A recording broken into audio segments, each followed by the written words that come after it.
Online bike book की थी 1200 रुपये में स्कूटर है। तो उन्होंने मुझे कहा था कि आपको इससे हम पूरा ट्रैवल करवाएंगे। So hello and welcome back to the channel. मैं हूं गौरव और आपका स्वागत करता हूं एक और नए वीडियो में केदारनाथ सीरीज के। इस वीडियो में हम कवर करेंगे वो सारे स्कैम्स जो हरिद्वार से लेकर केदारनाथ मंदिर तक के बीच में आपके साथ हो सकते हैं और आप उससे बचें, इसलिए मैं ये वीडियो बना रहा हूँ। तो चलिए देखते हैं कौन कौन से स्कैम होते हैं।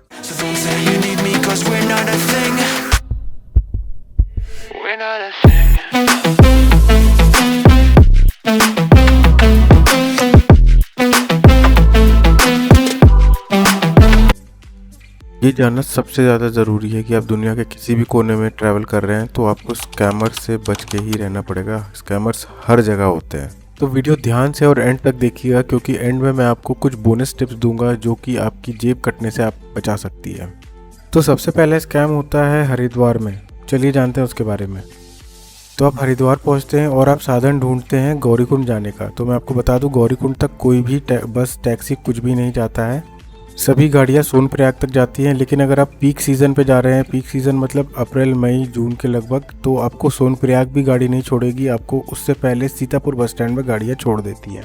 तो ये ध्यान रखें, गौरीकुंड तक कोई भी साधन नहीं होता है। सोनप्रयाग या सीतापुर से आपको पैदल ही जाना पड़ता है आगे, उस ब्रिज तक जहाँ से शटल सर्विसेज चालू होती हैं गौरीकुंड के लिए। तो आप बोलेंगे कि इसमें स्कैम क्या था। तो स्कैम कुछ इस प्रकार होता है। यहाँ स्कैम उन लोगों के साथ होता है जो लोग ऑनलाइन बुकिंग करते हैं यहाँ से बस, शेयरिंग टैक्सी या फिर प्राइवेट टैक्सीज। तो मैं आपको बता दूं, ऐसी कोई वेबसाइट नहीं है जो आपको ये सारी सर्विसेज प्रोवाइड करती है। मैंने अपने हरिद्वार से गौरीकुंड वाले वीडियो में आपको सारी जानकारी दी है टैक्सीज और सूमो एसोसिएशन वालों की।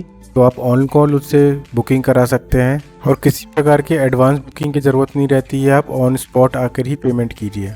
एक बात का और ध्यान रखें, आप रोड पर खड़े किसी टैक्सी वाले से जानकारी ना लें, वो आपको ज़्यादा चार्ज करेंगे। आप सीधे बूथ पे जाइए। टैक्सी बूथ्स बने हुए हैं जगह जगह, वहाँ पर आप उन पे जाके जानकारी क्लियर कर सकते हैं अपनी। एक और स्कैम होता है हरिद्वार में, रेंटल बाइक्स और स्कूटीज़ का।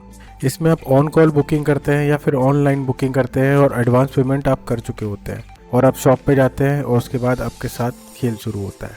जनरली स्कूटर्स 800 से 1200 तक की होती हैं और बाइक्स 1500 से 3000 तक की, और यही रेट आपको फ़ोन पे भी बताया जाता है। लेकिन जैसे ही आप दुकान पे पहुंचते हैं तो आपके साथ इस तरह का स्कैम होता है। आप ये रिकॉर्डिंग पहले सुनिए, उसके बाद मैं आगे समझाता हूँ। तो भाई साहब, हमारे चैनल के दर्शकों को ये बताइए कि आपके साथ क्या स्कैम हुआ। दरअसल ये जो स्कैम है, ये बाइक हम जो बुक करते हैं उसका स्कैम। मैंने ऑनलाइन बाइक बुक की थी 1200 रुपये में स्कूटर है। तो उन्होंने मुझे कहा था कि आपको इससे हम पूरा ट्रैवल करवाएंगे और सभी जो पूजनीय स्थल है वहाँ के दर्शन करवाएंगे।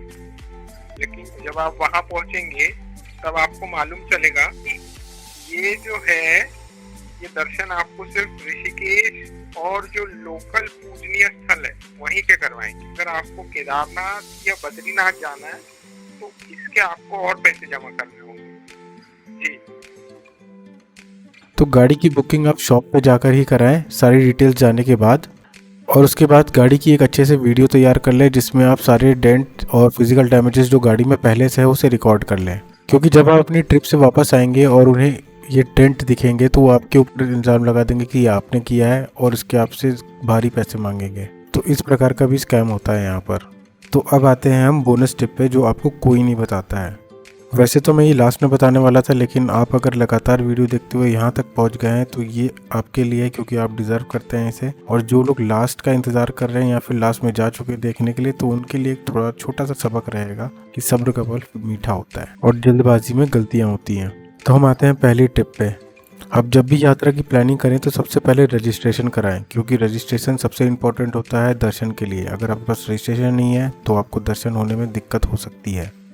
वैसे तो मंदिर के बाहर ही रजिस्ट्रेशन चेक होता है, लेकिन कभी कभी सोनप्रयाग में भी रजिस्ट्रेशन चेक हो जाता है और अगर आप वहाँ पकड़ा जाते हैं तो फिर आपको आगे ही नहीं बढ़ने देंगे। आपको रजिस्ट्रेशन के लिए पीछे जाना पड़ेगा सोनप्रयाग या फिर सीतापुर में। रजिस्ट्रेशन कैसे करना है मैं इसका अलग से एक वीडियो बना दूंगा, उसके लिए आप इंतजार करें। ये ध्यान रखें, रजिस्ट्रेशन हमेशा फ्री होता है, चाहे आप ऑफलाइन कराएं या फिर ऑनलाइन कराएं।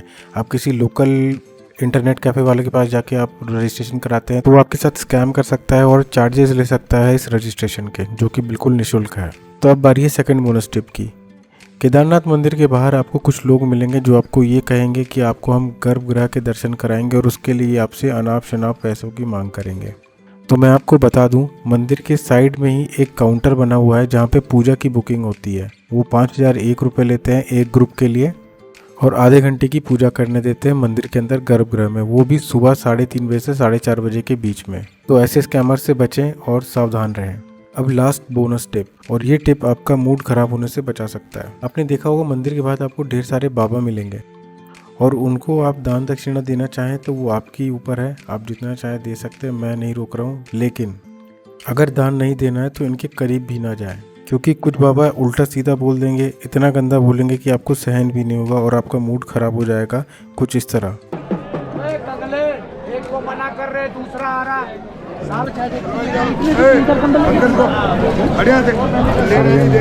और इनके साथ फोटो खिंचाने के लिए सोचिएगा भी नहीं, अगर सोचते हैं तो पैसे देने के लिए तैयार रहिएगा। मैं तो यही कहूँगा, एक ही बाबा है जिनसे आप मिलने आए हैं, उनसे मिलें और वापस चले जाएं, ज़्यादा भीड़ भड़का में ना पड़े। अब आते हैं हम हेली सर्विसेज के स्कैम की। ये सबसे बड़ा स्कैम है केदारनाथ यात्रा का और सबसे पुराना भी। आइए जानते हैं इसके बारे में। इसमें टूरिस्ट ये गलती करते हैं कि गूगल पे सर्च करते हैं केदारनाथ हेलीकॉप्टर सर्विसेज और सबसे पहली जो वेबसाइट आती है उससे बुकिंग कर लेते हैं और इनकी एक रिसिप्ट भी जनरेट हो जाती है और ये रिसिप्ट लेके चले जाते हैं वो सिरसा, फाटा या फिर जहाँ से भी इनकी हेली सर्विसेज की बुकिंग है। और वहाँ जाके पता चलता है कि ये बुकिंग तो वैलिड ही नहीं है, ये किसी फेक साइट से की गई है और आपको पर हेड 5,500 से 8,500 तक का फटका लग चुका होता है। होता यह है कि ये स्कैमर्स अपनी एक वेबसाइट बनाते हैं और उसको SEO के थ्रू रैंक कराते हैं टॉप पर अपने गूगल सर्च पे, और हम सब जैसे आम लोगों को लगता है कि ये अच्छी साइट है, गूगल रेकमेंड कर रहा है तो इसी से बुकिंग करानी चाहिए। लेकिन ये सबसे बड़े स्कैमर्स होते हैं इस यात्रा के। इससे बचने के लिए आप बुकिंग करें हेली यात्रा सर्विसेज से, जो कि IRCTC की एक नई विंग है। आप उससे बुकिंग करें, आपको किसी तरह के स्कैम से बचने के लिए एकमात्र उपाय यही है।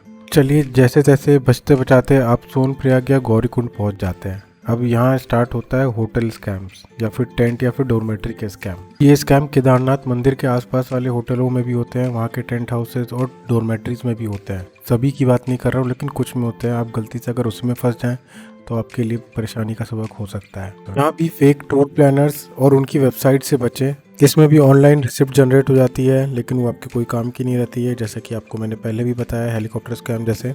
लेकिन यहाँ थोड़ा सा एडवांस स्कैम भी होता है, जैसे कि आपने बुकिंग कर दिया और आप पीक सीज़न पे आए हैं और आपको होटल में रूम भी मिल गया, लेकिन आपसे ज़्यादा पैसा देने वाला अगर कोई ग्राहक आ जाए तो आपको रूम से हटा के उनको रख लेते हैं। या तो फिर आप ज़्यादा पैसा पे करिए इनको, या फिर आपको रूम खाली करना पड़ेगा। इस तरह की सिचुएशन भी बहुत देखी गई है। ये scam hotel rooms, tent house और डोरमेट्रीज सभी में होते हैं। इससे बचने के लिए आप GMVN के वेबसाइट से, जो कि ऑफिशियल सरकारी साइट है, आप उससे रूम, टेंट हाउस और डोरमेट्रीज बुक कर सकते हैं। इसमें किसी भी प्रकार का स्कैम नहीं होता है, सरकारी वेबसाइट से ही करें। आप ध्यान रखें कि ऑथेंटिक साइट से ही आप बुकिंग कर रहे हैं और अपनी यात्रा सेफ प्लान करें। एक बात का और ध्यान रखें कि लोकल से कभी झगड़े नहीं। इन सब सिलसिलों में किसी भी स्कैम की वजह से आप किसी से झगड़े नहीं, बहुत भारी पड़ सकता है आपको। चलिए अब आखिरी स्कैम की तरफ बढ़ते हैं, जो कि घोड़े खच्चर वाले या फिर पालकी पिट्ठू वालों से रिलेटेड है। घोड़े खच्चर और पालकी पिट्ठू वालों का एक काउंटर बना हुआ है गौरीकुंड में, जो कि सरकारी काउंटर है। आप वहां से ही बुकिंग करें आपकी, और रिसिप्ट ज़रूर लें वहां से।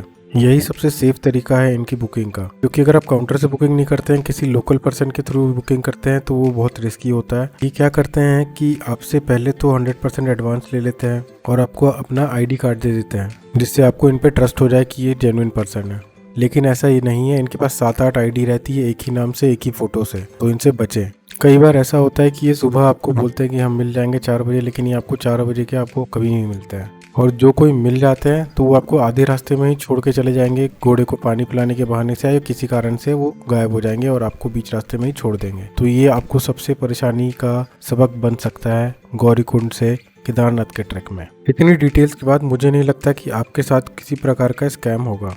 अगर कोई पॉइंट मिस हो गई है तो कमेंट में मुझे आप पूछ सकते हैं, मैं आपको श्योरली आंसर करूंगा। और जो लोग बोनस टिप के लिए आए हैं यहाँ तक, वो 4 मिनट 11 सेकंड के मार्कर पे चले जाएं, वहाँ पे है बोनस टिप।